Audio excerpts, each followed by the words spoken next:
Hello. Fade, fade, fade, fade, fade, fade. Hello. It's me, Cal. How you going? My name is Cal, or Caleb, but my friends, you call me Cal. I'm the founder of Genyus Network. And today, we're going to meet up and have a bit of a chat about how to make stroke sexy. It's something that I am very, very passionate about talking about. And basically today I should say that this is 3 p.m. Australian Eastern Standard Time every Wednesday.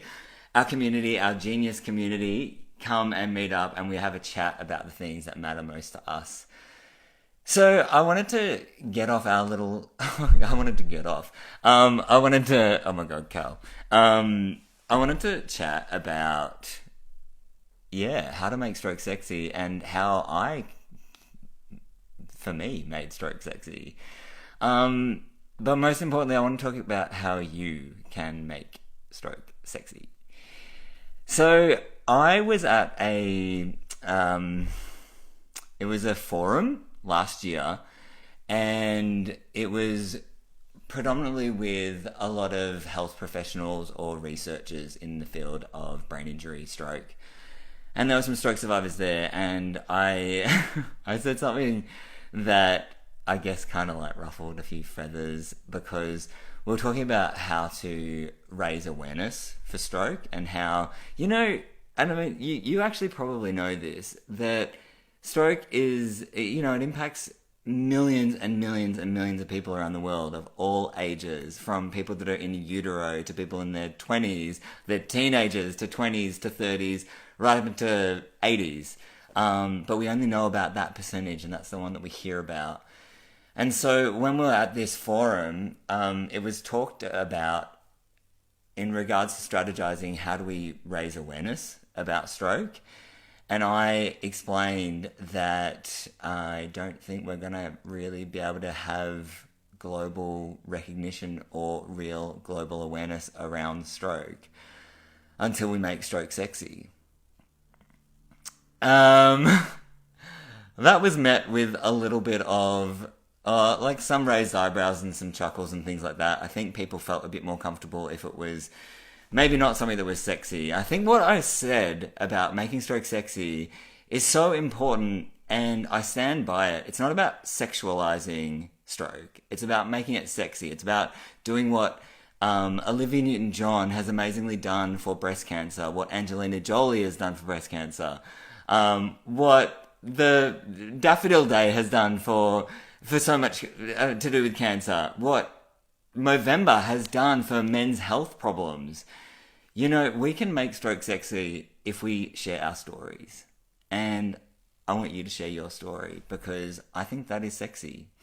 I think that hearing about survival and hearing about true connection through expressing ourselves is the most sexiest thing we can do. When we own who we are and we own the skin that we're in, we are unstoppable.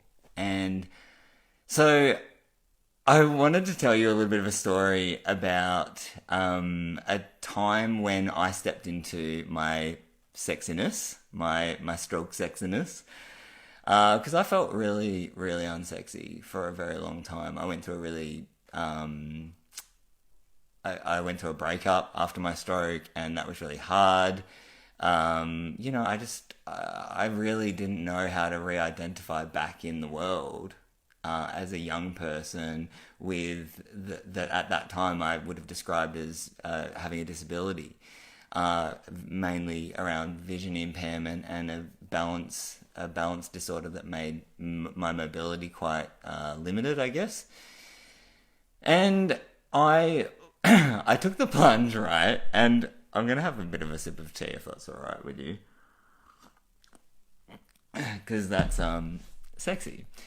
So I took the plunge and I went on this thing called Vipassana. Now, I don't know if you've heard of Vipassana, but it is it's like a meditation retreat where you meditate for 100 hours over 10 days. So it's 10 hours of meditation a day for 10 days. And I did it up in the Blue Mountains in New South Wales in Australia.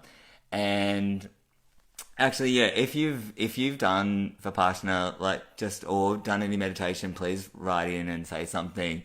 Oh my god, sorry, I wasn't gonna do any comments live because I feel like that's maybe a little bit annoying in playback. But Lionel, our amazing member, Lionel Nazareth, you are hilarious. He just wrote, "You're sexy and you know it, no homo." Well, homo, but don't worry, Lionel, we can stay friends. Um, but yeah, so I went on this Vipassana retreat, right? And this was about 4.5 years into my stroke, and I had spent the first 4.5 years fighting to be upright, to walk with society, to integrate into society. And I'm sure you know what this feels like to sort of be one of the anonymous people in the city.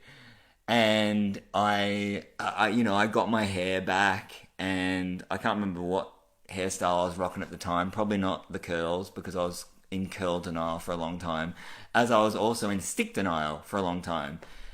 I basically didn't want to step into being vulnerable, and I don't know if that's to do with being a male. I think that does have something to do with it, but it doesn't. It doesn't affect only males. This is something that is universal. It's really scary to be vulnerable in front of people and to say you need help and to wear anything that says I need a bit of help. And so for me, on this Vipassana trip, right, I was in the Blue Mountains, and I'm gonna have to condense the story because it goes for a bit of a long time. I literally made a short film about this story. It was my grad film at film school, and yeah, so I won't take you through the film because it goes for a little bit of a long time. I was on the mountain, in the Blue Mountains, and I at this time had no aid, no walking assistance, nothing to help me get around, right? And I am with all these people in this meditation retreat in a completely foreign environment. And I remember on the very first night, I lost my footing on the mountain in the middle of the dark, and we had taken the vow of noble silence, which means that you cannot speak, you cannot write, you cannot read, you cannot make any eye contact with anyone else in the vicinity. And there was literally 50 guys in the male section of Vipassana, and there was 50 or so females. And I was completely stumped as to how to navigate through this space. It wasn't long until I actually had a fall on this mountain, and it really scared me a lot, being cliffside. And yeah, I literally was like, there was a moment where I had a lot of pressure. I felt I took on a lot of pressure to get back to the meditation facility that we're meditating in. And I almost fell off the mountain. And I grabbed a tree, and I remember that I fell down, and as I was getting myself back up, I was just like literally like pushing myself back up with as much like strength as what I could, with whatever I could around me.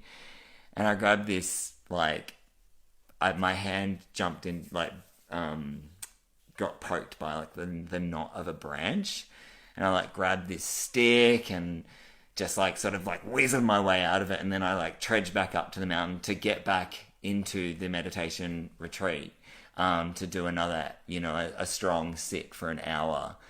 And I was just literally like, oh my god, I almost just like fell off a mountain and I'm freaking out. But thank god I had that stick to get me back up. I felt so good with the stick. And I remember I had left the stick, this weird branch, this like curly, pokey, like leaves coming out of it. Like I'm like the witch from Into the Woods, kind of being like, or Goldilocks and the Three Bears. No, there's no witch in that. What's the witch?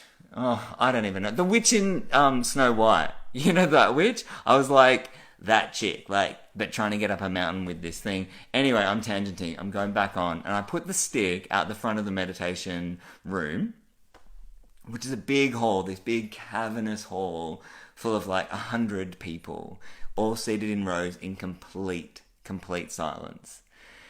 And I was literally like, oh my God, if I didn't have that stick, I would not have got back up I would not have been able to get back up this mountain, to get back into this meditation retreat. Oh my God, thank God for that stick. Thank God for that stick. Thank God for that stick. Like, thank God for that stick. I really needed that stick.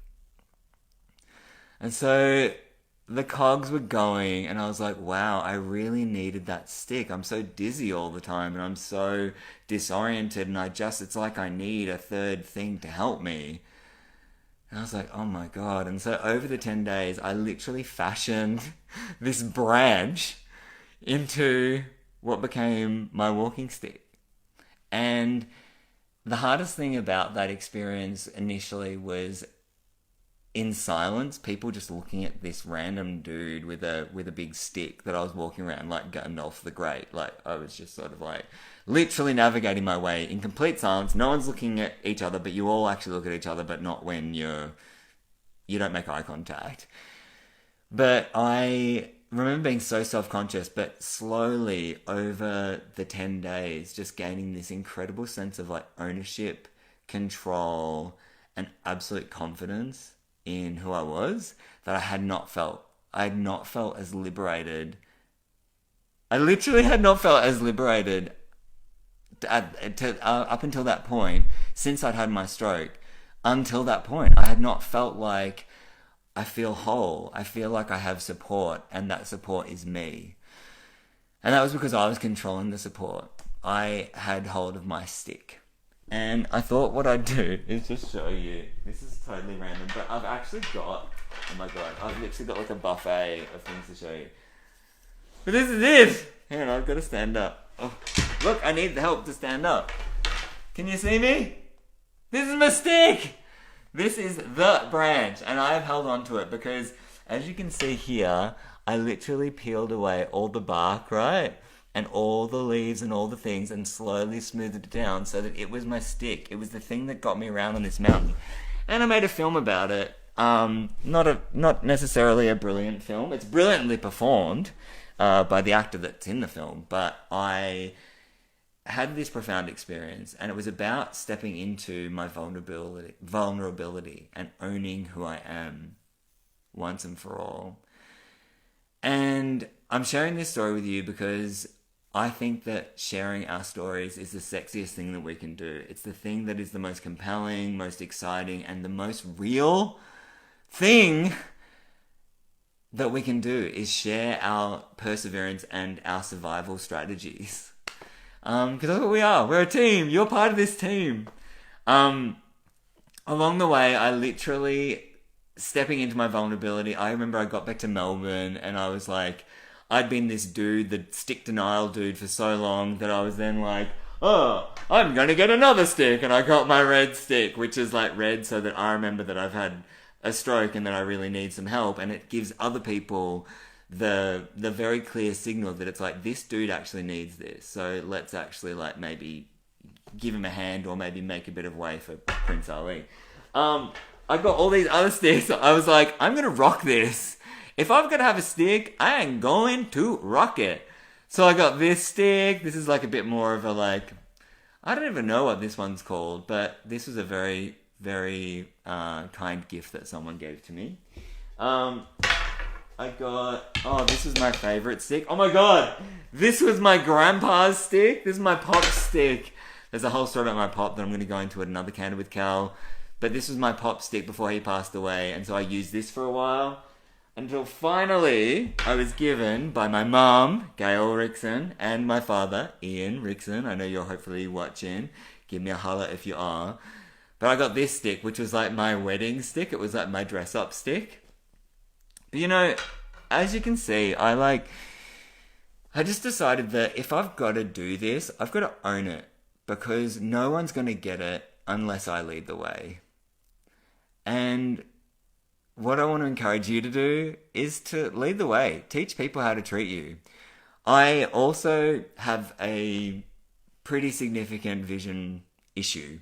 Initially, I would have described myself for the first, probably 7 years until I had surgery. I would have described myself as vision impaired, like quite heavily vision impaired, because I've got diplopia. My eyes, if you don't know about your eyes, but your eyes are amazing, just so you know. They are absolutely like freaks of nature. They are like little windows that somehow coordinate with like a million muscles that make your eyes do things on like a horizontal axis. They also do things on a vertical axis. And then they also do things on a torsional axis, which for me, I had all of them damaged because I had a brainstem bleed. But what I knew that I needed massively was some assistance. And initially I had medical eye patches. I don't know if you've had a medical eye patch. Give us a holler if you've had a medical eye patch or you wear one. And if... Oh my gosh. There's someone... Ryan, if you're tuning in right now, everyone, I'll tell you about Ryan in a second. But so I went from medical eye patches, which is the ones that are like stuck on you. I'll put some photos in the comment section below. To like then having, I'll do this. Then I had like my soft medical patches, which is just like, you know, from Chemist Warehouse, like Discount Chemist Warehouse. I was like, yeah, I just gave the chemist a plug. But I was like, you know, if I've got to own this, if I've got to look like Tom Cruise in Valkyrie or Johnny Depp in Pirates of the Caribbean, I'm going to do it with style. Speaking of which, I was like, well, I am going to do that. I am going to wear eye patches that help me, because when I have one eye, for me, because I've got diplopia, I can see with one eye. But with two, I see two images, which is really confusing. And it's even more confusing for y'all watching because I don't look like I've got huge eye issues. Because it's a slight turn, but now you're probably looking, so I get really self-conscious about that. But anyway, I literally then have a range of patches. So I got like hard, the first one I showed you was soft, but I was like, okay, I'm going to own this. I'm not kidding, I literally went to, speaking of that film that I made, I went to film school, and I was like, the film school was attached to a design school, and so I went to the design department and I met up with this girl. And I was like, hey, I've just bought some materials, like some leather and some sort of soft padding and some cushiony stuff, what do you call it, like foam, and some elastic. Like I've gone to Lincraft and just like hit up Lincraft. And I was wondering if you would help me in sort of fashioning a range of eye patches, because I have diplopia and a central nystagmus. And that would be really handy for me because it means that I can see one thing. So I actually had someone at VCA, at my film school, make me this line of eye patches, which I really loved at the time. If you can see, can you see, like, look at that? Can you see that? Look at that, like, leather. It's like blue leather. And I was just like, if I got to do it, I got to do it in style. And so, guys, that is... Oh my god, I didn't even show you the... Where's my fanciest one? Hang on. Oh, don't even tell me. Guys, I've got, like, the coolest one. It's like the one that saved everything. It's like my... I want your bad romance. I was just like, you know what? If I'm going to do this, I'm going to do it in style. I didn't wear that one down the street because between the hair, the bloody walking stick, the beanies that I always wear, I just look like a complete hipster, and everyone knows that. And people had no idea what I was doing. They just thought I had a sympathy stick and an eye patch. And I was like, no, I've actually got some disabilities that are really hard for you to understand. But I'm trying to rock it. And so what I wanted to find out from you today is, how do you feel about making stroke sexy? Because that is the sexiest thing about stroke. Look at me, I've lost my eye. You know that thing when you like lose your glasses but you need glasses to begin with? I just did that. You just witnessed that. But I want to know, how do you feel about making stroke sexy? Tell me a bit about your story. What have you recovered? What are you recovering from? That's the priority here, is finding out, what are your strategies? What are you doing to make your life better? How are you leading the best life you've got?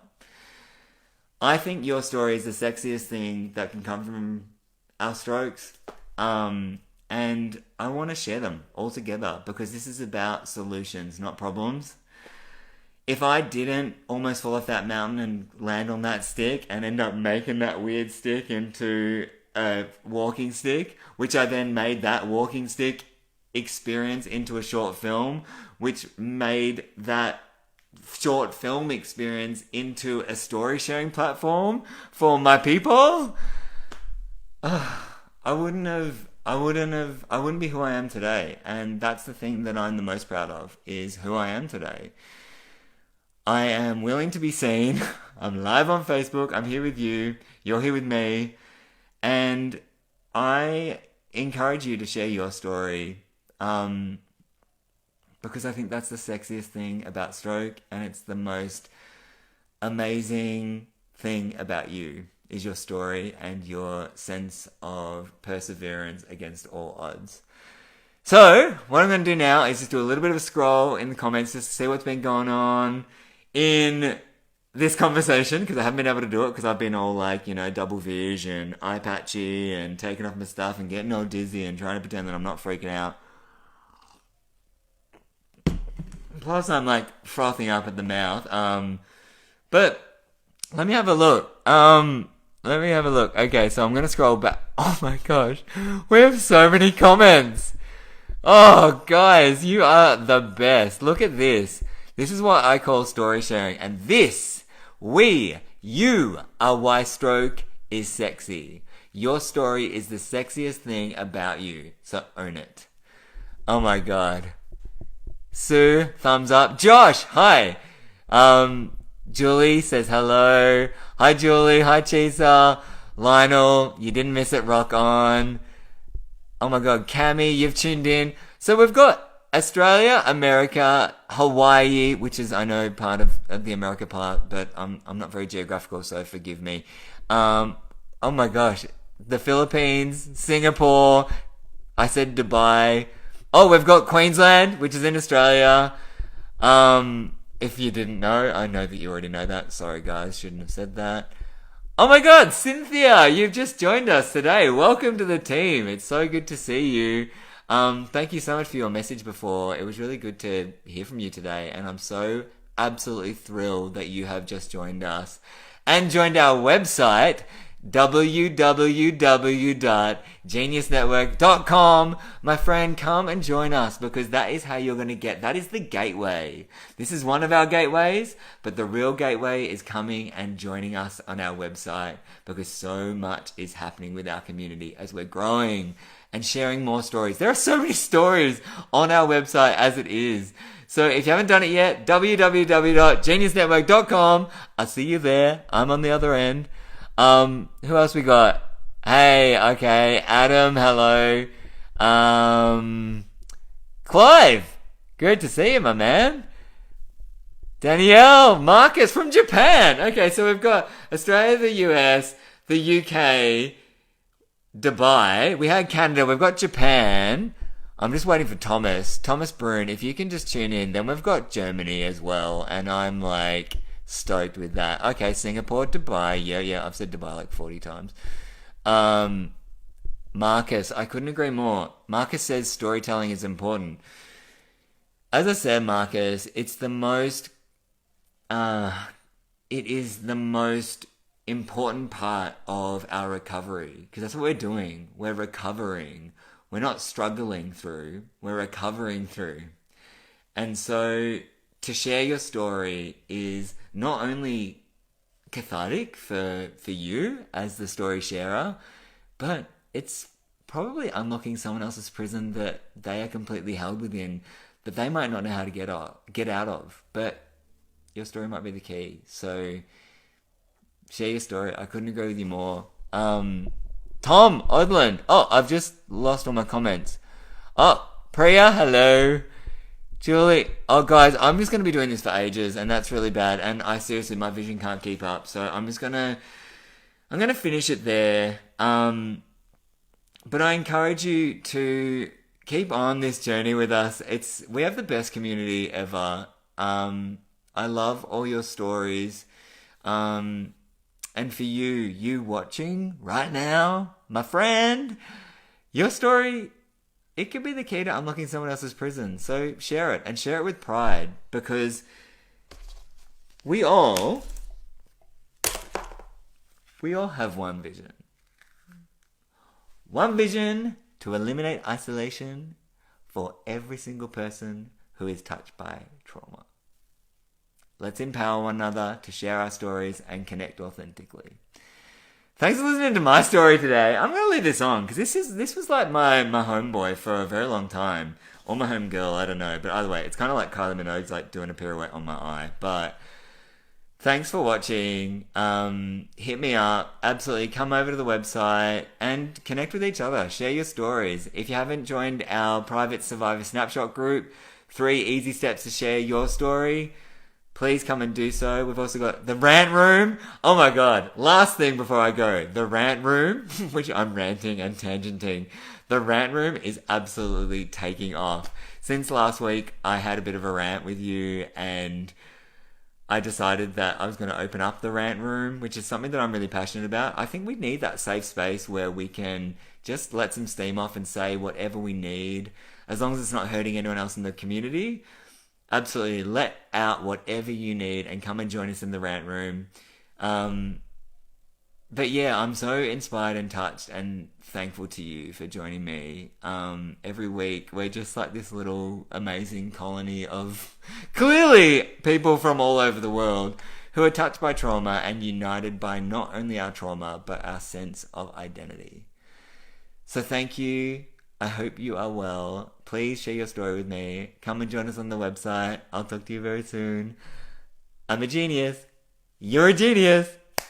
Let's get cracking.